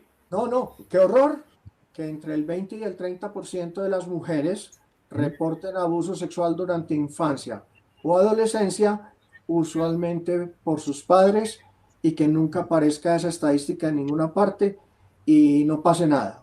Eso es un Sí, robo. pero no es solamente porque sean familiares, ¿no? Supongo. Me imagino que en hogares de escasos recursos es Es más porque, común. es porque el padre está abusando de una persona menor de edad. Ok, pero en la Claro, mayoría pero yo de... noto en el discurso, Andrés, decís el 30% reportan esto, pero después decís que no sale en ningún lado. Entonces, ¿de dónde es el dato? Porque hay estudios que yo conozca de España, de Guatemala y de Colombia, donde mujeres adultas reportan años después que fueron abusadas por su padre, su padrastro, su tío o su primo. En ese orden. Eso no depende Claro, entonces bueno, pero de... estos reportes, Uno, uno. sí. Ya, dale tú. No, iba a decir que esos reportes tienen que entonces considerarse en función de las causas penales que se haya comprobado que son así. O sea, yo noto mucho prejuicio en esta forma de discurrir de Andrés. Porque hoy lo primero que dijo, lo primero que noté fue esta situación donde afirmó, toda menor de edad que tenga 15 años, se trata de una violación. Y bueno, ahora está cambiando un poco el discurso. Pero noto Pero algunos ciertos prejuicios con otra respecto a esto. vez, Ahora dice, otra vez. hay 30% de casos en donde reportan haber sido violadas, pero en realidad esto no sale en ningún lado. Entonces, ¿de dónde sale el dato? O sea, ¿fue A ver, corroborado con que ese 30% fue condenado? ¿Hubo condenas de ese 30%? Bueno, es muy no, relativo entrar en todas estas cuestiones, ¿no? no hubo. Pero exigir a que se pruebe 20 años después o 30 años después que ese padre, ese padrastro, ese tío, ese primo tuvo un abuso sexual es absolutamente algo fuera de lo lógico. Hay muchos otros sistemas para hacer esa investigación y es posible perfectamente llegar a saber que hay un grupo grande de mujeres, 20 a 30%, en España, Guatemala, Colombia, que reportan abuso sexual, por favor, abuso Está bien, pero sexual. No escúchame, dije, Andrés. no, escúchame, no dije violación. Por favor, no pongas palabras en mi boca. Qué pena que se haya ido Jonathan. Yo creo que, bueno, no importa.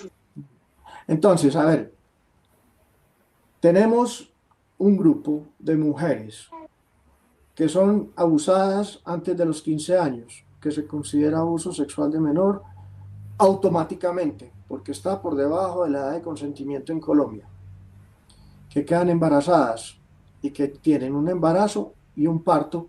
En algunos casos se logra que se llegue a un asunto más o menos normal, pero siempre va a ser a un embarazo de alto riesgo obstétrico, que ese es uno de los criterios que nunca no hablamos anteriormente, que tiene que ver el considerar el embarazo como una enfermedad. Un embarazo normal es una historia, un embarazo de alto riesgo obstétrico es otra. Son dos cosas distintas y hay que considerar que van por causas diferentes en medicina.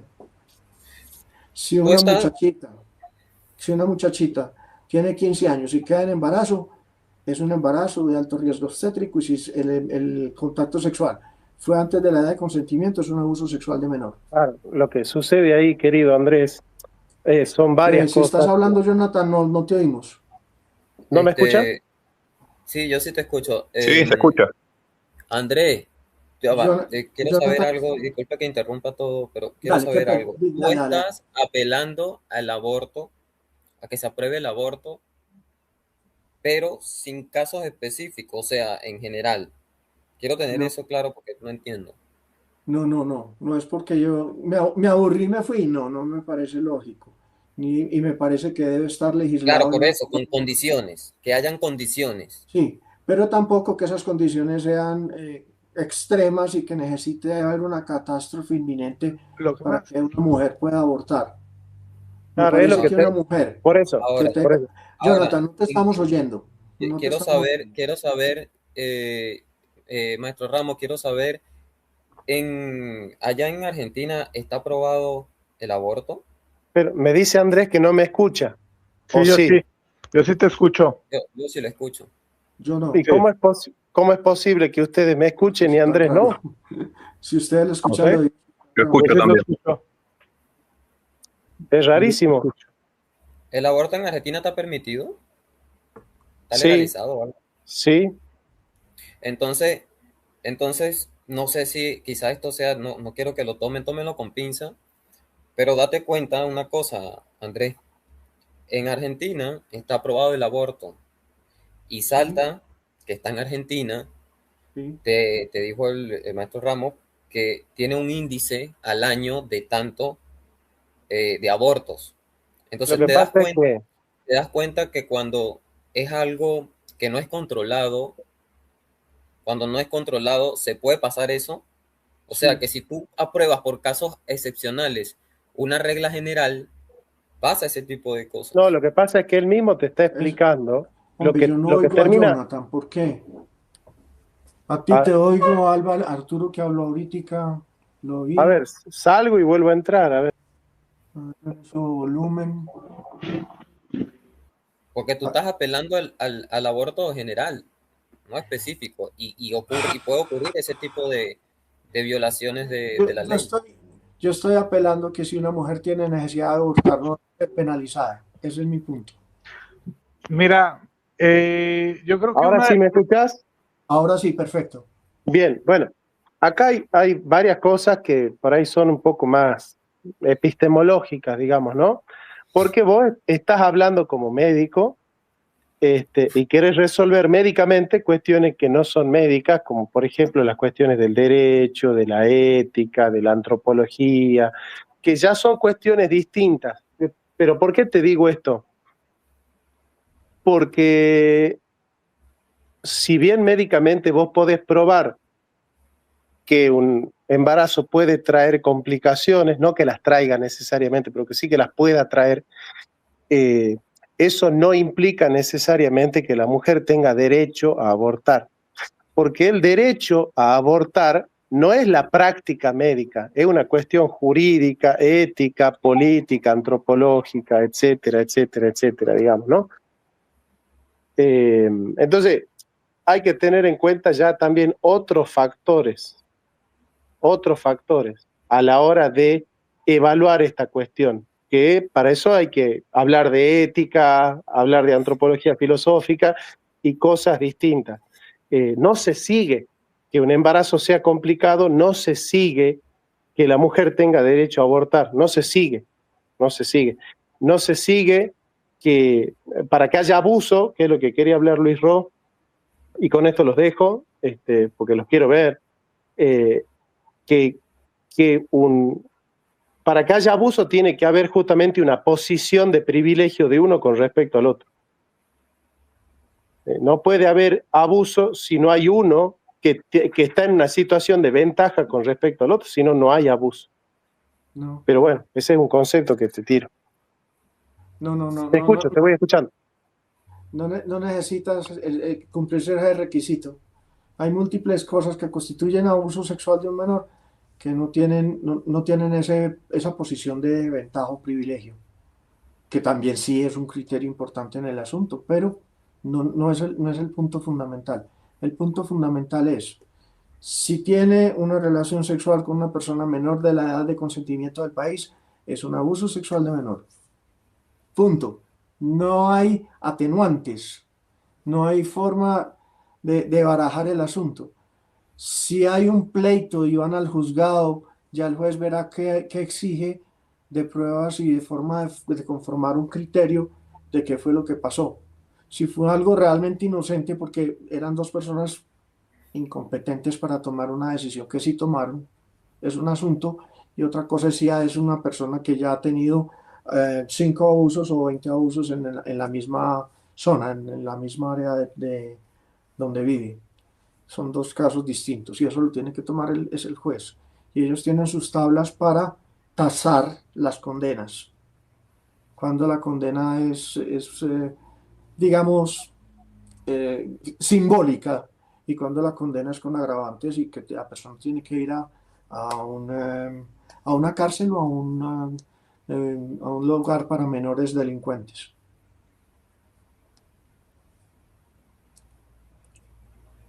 Quería decirle a Jonathan que la ideología de género no existe en la realidad. Es ah, solamente un garrote, usualmente de gente de la iglesia, para machacar a los que nos obedecen a la teología del eh, sexo. yo te quiero preguntar algo, Andrés. Te Dale, quiero Arturo. lo siguiente. ¿Qué es aquello que por lo cual tú dirás que un ser humano es tal fuera del vientre y no lo es dentro del vientre? Creo que alcancé a escuchar que decías que el hecho de que es nutrido por la mamá en el vientre, ¿no? Porque Sí, depende, sí, pero para eso. Jonathan te dijo que hay bebés que luego son prematuros y tú sabes que luego hay bebés que nacen antes de los 9 meses y pueden llegar a nacer. Y hay varios casos que se te pueden enseñar empíricamente en el que hay casos que hay bebés que han nacido, que han podido vivir incluso hasta con 6 meses y hasta con Sí, 5 meses. Y eso está pues, demostrado que hay casos que son esos. seis. Entonces, eso que nos dice que en realidad, realmente no es del todo cierto que podamos decir que hay un momento así como, digamos, de prendido y apagado en el que antes estar en el vientre es no ser humano y afuera ser humano, ¿no? O sea, yo creo, no sé qué es exactamente aquello que le quita valor como ser humano a un bebé que está dentro del vientre y está alimentado y que potencialmente puede sobrevivir autónomamente, no sé, o sea, no sé, eso no me cierra no me cierra A ver, que no él vale. ya lo explicó, pues él dijo que es porque tiene absoluta dependencia fisiológica de la madre cuando está en el útero. Ese Pero es el argumento que tiene él. ¿Y sí, cuándo pero sale hay esa una dependencia posibilidad de familiar? que sí pueda sobrevivir, entonces hay una Arturo, potencialidad sí. Arturo, el útero es una cavidad con tejido, con vasos sanguíneos. La placenta se adhiere al útero por dentro, pero hay algo que se llama barrera placentaria, que no deja pasar todo lo que tiene la sangre de la mamá, sino que ciertos nutrientes, oxígeno, glucosa, etcétera, etcétera, pasa a través de la placenta, que es un tejido que se expande por dentro del útero, a través del cordón umbilical, y por el cordón umbilical llega al niño. Ujú. El niño dentro del útero es dependiente absolutamente de su madre para recibir, sobre todo, oxígeno y glucosa. Eso es lo que más rápidamente se agota. Eso sí se entiende. Lo que no acepta es que de eso no se siga que ella tenga derecho a abortarlo. Porque para eso hay que resolver otros temas que no son médicos. Hay que resolver la identidad humana, la dignidad humana, la ética, el derecho. Hay que resolver otros temas que no son médicos. O sea, el aborto es un tema que implica una cuestión médica, pero que no se resuelve solo en la medicina o con criterio médico nada más. Totalmente Entonces, de acuerdo. hay que ver otras cuestiones que no las vamos a debatir ahora porque no hay tiempo y no estamos dispuestos, digamos, a entrar en Sí, otros debates. Pero lo cierto. que te quería pedir para que hablemos del género en otro vivo, porque me parece que sos una persona inteligente e interesante porque sos educado y respetuoso para hablar, entonces está buenísimo que me escribas al correo. Yo tengo un correo ahí en mi canal de YouTube y en la descripción del video siempre pongo mi correo electrónico. Escribime al correo y armemos un encuentro para hablar de la ideología de género y que me cuentes qué es lo que opinas al respecto de esta idea tuya de que la ideología de género en la realidad no existe, si te Correcto. parece. Perfecto, me encantaría. Me Dale, encantaría. escribime ahí no sé si Arturo vos podés poner ahí el correo en los comentarios, si no yo lo voy a poner, cursofilosofia.jcr@gmail.com. Che, vamos 3 horas y bueno, ya hay que dormir, así que ¿qué les Sí, parece si cada uno tiene unos 3, 4 minutitos de cierre? ¿Ah? Así que bueno, a ver, Caballo Rojas, King, como te digo, ¿querés cerrar? A ver, redondearme el panorama de cuál ha sido tu experiencia y cómo te gustaría cerrar esta cuestión. En cuanto a lo de ahorita, o en cuanto a Lo la que vos reacción. quieras, si querés hablar del partido de River, hace un cierre de lo que quieras, no hay problema. Bueno, pues no entendí muy bien eso también. Ojalá sé de eso de en cuanto a la ideología Sí, que puso, porque no le entendí muy bien a qué se refería con que no existe, ¿no? Y eso. Es que no lo dio el argumento, eso, por eso hay que hacer Claro, otro es encuentro. mejor hacerlo aparte. Repito para que quede claro, no existe en la realidad. Claro, De Claro, en la existir, sí realidad. existe. ¿Cierto? Se habla Ya, de ya, ya. ella, etcétera. claro. Pero no existe en la realidad. Lo hablamos con todo gusto, me encanta tu invitación. ¿Cómo no? Cierro. Mil gracias. Muy buenas preguntas. Eh, Creo que fue un diálogo amable y me encanta. Muchas gracias por la cortesía con que manejaron el tema. No, por Y favor. espero ha sido útil, pues, porque... Ah, y un último punto. Tienes toda la razón, Jonathan. En el aborto hay aspectos legales, éticos, epistemológicos y todo eso. Eso que estás diciendo es cierto. La cosa es que ya se discutieron en el Congreso de Argentina y se dieron por buenos. ¿Que eso es mejorable? Probablemente sí. Sí. Yo diría que antes de ir a un aborto inducido, pues legal, debería haber un comité médico. Debería haber 3 médicos poniéndose de acuerdo con la mujer, con la niña, con lo que sea. Y si uno ve una historia clínica donde esta mujer ha tenido abortos en un año, pues lo que tiene que hacer es educación, mucha Mira, educación. Porque no han muerto 7, desde que el aborto es ley en la Argentina, han muerto 17 mujeres por aborto. Una tucumana, una mendocina, una riojana, por aborto, ¿no? O sea, mi idea es que el aborto no es libre, no es seguro y no es gratuito. Tampoco es gratuito. Aunque sea estatal, no es gratuito. De hecho, se utilizan las camillas que podrían ser utilizadas para otras enfermedades mucho más graves, o para enfermedades graves, para abortar, ¿no? Pero bueno, eso lo podemos charlar en otra situación. Vamos Mira, cerrando. igual déjenme, antes de que se me olvide, ¿no? Sí, hombre. Te voy a decir algo, Andrés, ¿por qué no se me hace buen argumento la dependencia del ser humano para darle o no darle valor como tal? Porque entonces, no es lo que dije. o sea, tú dijiste, sí, porque estás diciendo que el aborto es viable porque cuando está en el vientre depende de la madre y por tanto No, se puede abortar, ¿no? O sea, no he dicho eso. sí, porque entonces, ¿por qué no puedes matar a alguien afuera del vientre? Hay un valor intrínseco en el ser humano. Tiene que haber algo por lo cual le das un valor al ser humano Sí, afuera. pero, Y eso, ¿qué tiene afuera que no tiene adentro?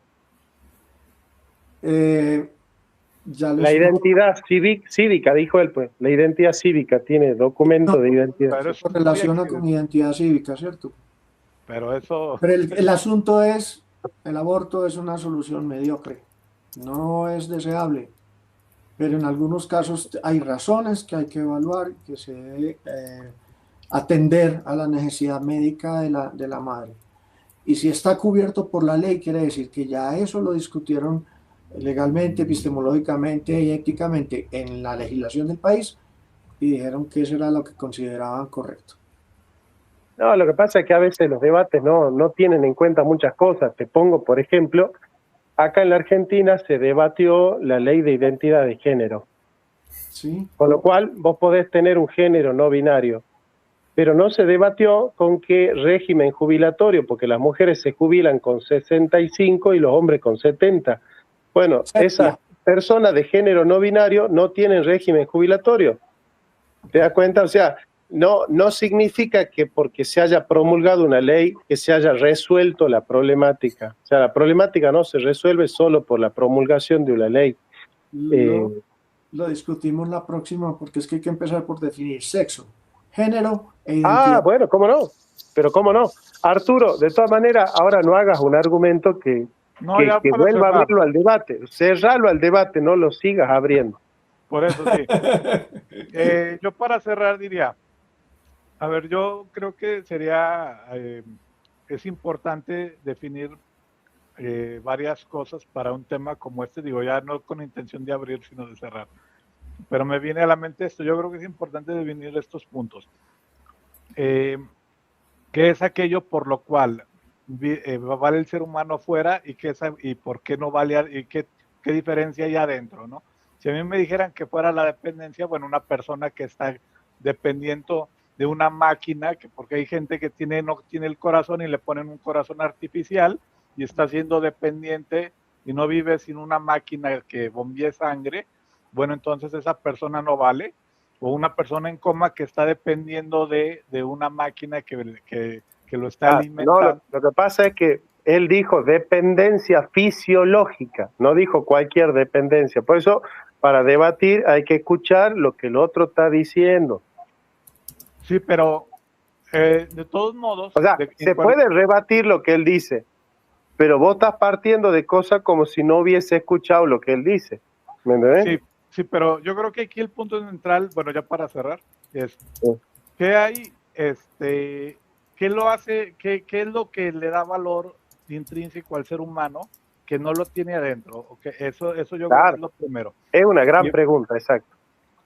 Eso es lo que tienen que... Y eso es metafísico. No es bueno, claro. No es médico. No es médico, claro. Entonces, eso por un lado. Por otro lado, pues lo que ya se dijo, ¿no? O sea, yo creo que los casos particulares no son suficientes para hacer una ley sobre la norma de todos.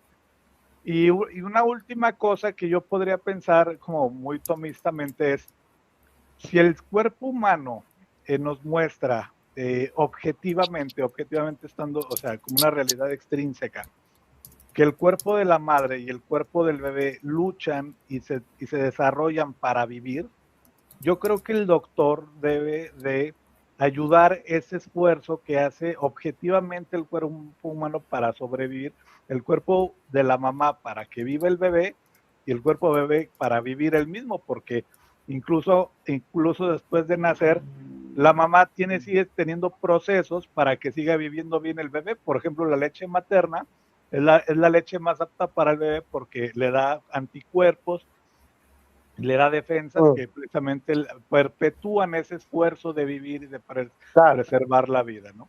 Entonces yo creo que la misión del doctor debería ser acompañar ese esfuerzo, el movimiento ontológico el movimiento ontológico del ser vivo, ¿no? Del cuerpo. Está bien el argumento, sería como que el médico tiene que acompañar el concurso natural. Ajá. Del embarazo, ¿no? El concurso natural del embarazo tiene buen puerto y el nacimiento del chico y obviamente la salud de la madre, ¿no? O sea, es cierto, es cierto.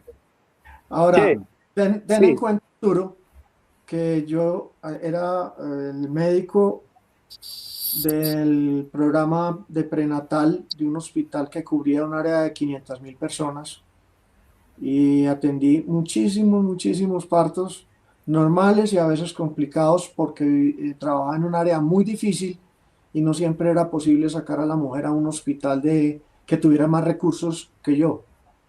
Y me tocaba atenderlo así, eran otras épocas y Medellín estaba al rojo vivo y no se podía salir a la calle ni en ambulancia.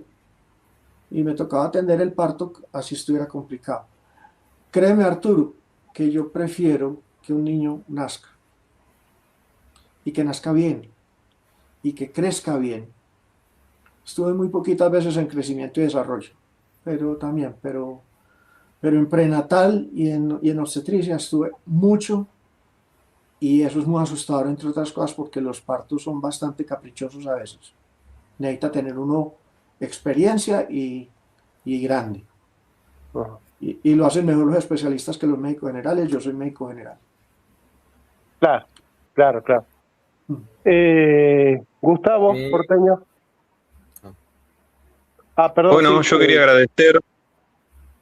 agradecerle a Andrés, porque bueno, al ser médico él trae algunas cuestiones que bueno, evidencian qué cosas se tienen que tocar y seguir trabajando, ¿no? Qué cosas se tienen que seguir charlando. Y bueno, y felicitarte, Johnny, porque hasta donde vi hoy, muy bien la exposición. Lo último que escuché, el desarrollar el concepto de Piqueya, espectacular. O sea, no se puede describir y explicar con menor cantidad de términos. La verdad que muy bueno. Así que bueno, me quedo con las ganas de seguir viendo esto que no terminé. Dale, no hay Y problema. bueno, Ulises, a los compañeros también. claro, los 300. Ulises, ¿querías decir algo vos? Bueno, para concluir, hablando sobre este tema del aborto, por eso yo, por eso yo considero que estas cosas no se debaten. El culmino de una vida no debería debatirse, así como, por ejemplo, no se debatiría el, el tener concesiones o relaciones, no sé cómo llamarlo para usar eufemismo, con niños. Esas son cosas que no se debatirían, ¿no? ¿Sí? Entonces, ese tipo de cosas no se deben de Nada que debatir lo como el defienda. culmino de una vida. Por favor, quiero terminar esto. Entonces, por eso, para mí, los debates sobre el aborto, que es el culmino de una vida de un niño que ni siquiera puede elegir, es algo que no debería debatirse. O sea, yo por lo menos ya de entrada no debatiría sobre el aborto. Y creo que este debate eterno, porque esto no es primera vez y tal vez no sea la última, de que esto llega a un fin, esta cosa de los debates sobre el culmino de una vida de un niño, debería ser definir qué es, o sea, hasta dónde se pueda considerar que es una vida, con definir eso y ya. Porque no tiene para mí no, por eso no participo mucho sobre este tema en específico, sobre debates de aborto, porque de Claro, entrada yo siento que no debería debatirse. es que el médico sí puede definir lo que es la vida, pero no la vida humana. O sea, el asunto no es que sea vida, o sea, no tiene derecho por ser vivo, sino por ser vida humana. Y ahí está el Exacto. problema, porque ahí viene la filosofía que piensa qué es el hombre. El médico no se... La pregunta ¿qué es el hombre? No es una pregunta médica. El médico conoce el funcionamiento orgánico de la vida, pero no responde a la pregunta de la esencia humana porque ese ya es un planteo filosófico. Entonces, por eso yo aclaro, ¿viste? Que por eso decimos pro vida. ¿Pero qué es la vida? Nosotros nos defendemos cualquier vida, porque si las bacterias están vivas, las células están vivas, los espermatozoides están vivos, digamos, todos los organismos son vivos. ¿Verdad? Nosotros defendemos la vida humana, ¿me entendés? Entonces, ahí es donde hay otros planteos que hay que hacer que bueno, efectivamente no son exclusivamente médicos. Por eso en los debates hay equipos interdisciplinarios porque hay que tener en cuenta factores. Por ejemplo, lo que nos trae André de cuestiones médicas y que esto y que lo otro, esas yo no las manejo. Entonces yo no puedo debatir mano a mano con André de cuestiones médicas porque yo no manejo las cuestiones médicas. Entonces... Y cuando yo lo soy discutiendo de Gracias por la filosofía, me quedo oportunidad. como, ¿qué pasó aquí? La discusión de esta mañana me excedía definitivamente. Claro. Gracias por la Pero oportunidad no de creas, medicina de expresarme. Un filosofía y placer, ética, Andrés. evidentemente. Claro. Bueno, Ulises, no, gracias a vos, porque, bueno, estuvo muy bien, realmente estuvo muy bien, la gente muy enganchadísima, así que estuvo buenísimo, casi que es un segundo debate del día, con este tema. Bueno, Sí. bien, bien, bueno, un fuerte abrazo, cuídense mucho y que la Mil pasen bien. gracias a todos, les agradezco muchísimo su paciencia y espero que nos encontremos en, no sé, ponle nombre a la próxima reunión. ¿Cómo no?